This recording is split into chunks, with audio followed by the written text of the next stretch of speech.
बघा मुलांनो, आपल्या मराठीच्या पुस्तकातील आपला भारत हा पाठ आपण बघितलेला आहे.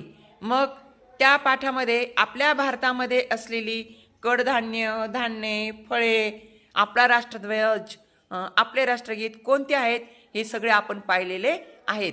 मग मी आता तुम्हाला प्रश्न विचारणार आहेत. उत्तर देता येतील तुम्हाला? ठीक आहे. वेदिका, मला सांग, भारतातील धान्य कोणती आहेत? ज्वारी, गहू, तांदूळ. बरोबर.